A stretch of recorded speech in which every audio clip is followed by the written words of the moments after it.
Assalamualaikum warahmatullahi wabarakatuh. Om Swastiastu, salam menambah budaya, salam kebajikan untuk kita semua. Selamat pagi, siang, sore, malam. Perkenalkan, nama saya Bila Pratnya dari Putri Sudarma dengan akhir NIM 066 dari kelas B 2025. Di sini saya akan mempresentasikan hasil PowerPoint saya yang berjudul Pancasila dan Psikologi Sosial di Lingkungan Perguruan Tinggi. Nah, Pancasila adalah dasar negara, pandangan hidup bangsa, dan ideologi nasional Indonesia. Sebagai pedoman moral dan etika, Pancasila tidak hanya menjadi landasan dalam penyelenggaraan negara, tetapi juga membentuk sebuah karakter individu dalam kehidupan sosial, termasuk di lingkungan perguruan tinggi. Di sisi lain, psikologi sosial mempelajari bagaimana individu berpikir, merasa, dan berperilaku dalam konteks sosial. Hubungan antara Pancasila dan psikologi sosial dapat terlihat dalam bagaimana nilai-nilai Pancasila diwujudkan melalui interaksi, kerjasama, dan perilaku sosial mahasiswa di kampus. Apa sih hubungan antara Pancasila dan psikologi sosial? Kalau Pancasila berperan dalam membentuk sikap dan perilaku warga negara agar selaras dengan norma sosial dan kemanusiaan. Dalam konteks psikologi sosial, Pancasila menjadi sistem nilai yang mempengaruhi persepsi sosial, konformitas empati, dan kerjasama antar individu. Nah, kalau psikologi sosial membantu memahami bagaimana mahasiswa menerapkan nilai Pancasila dalam interaksi sehari-hari. Melalui studi tentang hubungan antar kelompok, prasangka sosial, dan identitas sosial, kita dapat melihat sejauh mana nilai Pancasila benar-benar hidup dalam komunitas kampus. Oke, di sini kita mulai dari sila pertama, yaitu ketuhanan yang Maha Esa.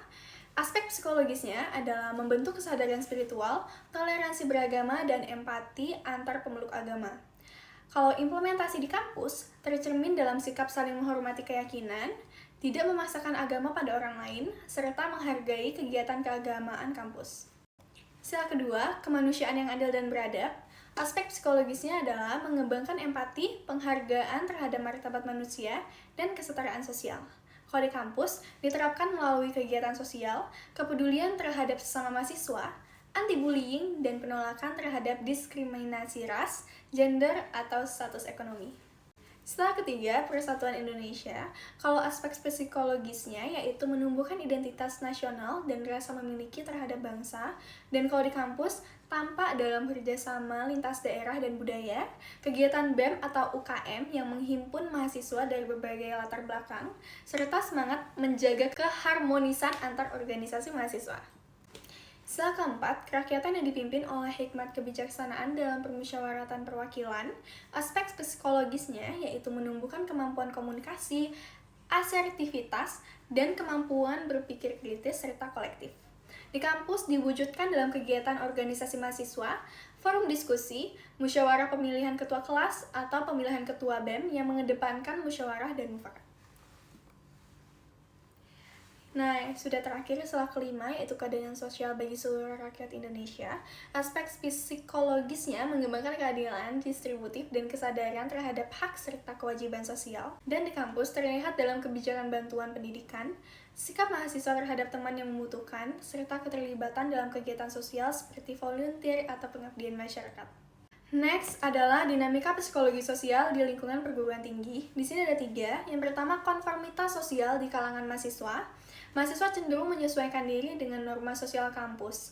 Kalau Pancasila membantu membedakan konformitas positif, kerjasama dan disiplin, dan negatif, ikut-ikutan tanpa pertimbangan moral. Kedua, ada hubungan antar kelompok, intergroup relation. Kampus adalah miniatur masyarakat yang terdiri dari berbagai suku, agama, dan budaya. Nilai persatuan Indonesia, sila ketiga, membantu mencegah konflik dan mendorong toleransi. Nah, yang terakhir, kerjasama dan solidaritas sosial. Berdasarkan sila kedua dan kelima, solidaritas sosial diwujudkan melalui sikap gotong royong, empati, dan kegiatan sosial kemahasiswaan. Penerapan Pancasila dalam kehidupan kampus. Pertama, akademis, seperti belajar kelompok, saling membantu teman memahami materi. Yang kedua, organisasi mahasiswa, Ormawa, yaitu contohnya musyawarah pemilihan perangkat, panitia, kegiatan sosial. Ketiga, kegiatan keagamaan, toleransi dalam ibadah. Keempat, sosial kemahasiswaan, pengabdian masyarakat, dan donasi bencana. Kelima, etika kampus, disiplin, kejujuran, dan menghormati dosen. Tantangan dan solusi. Tantangannya yang pertama individualisme dan egoisme sosial di kalangan mahasiswa. Dua, polarisasi akibat perbedaan pandangan politik atau agama.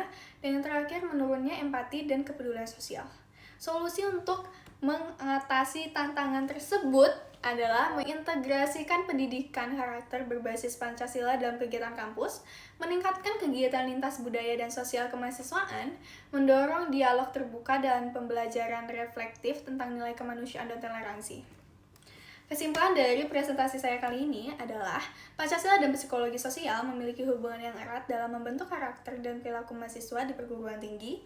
Melalui pemahaman psikologi sosial, mahasiswa dapat lebih mudah menerapkan nilai-nilai Pancasila dalam interaksi sehari-hari, sehingga tercipta lingkungan kampus yang beradab, harmonis, dan berkeadilan sosial. Sekian dari presentasi saya tutup dengan wassalamualaikum warahmatullahi wabarakatuh. Om Santi Santi Santi Om.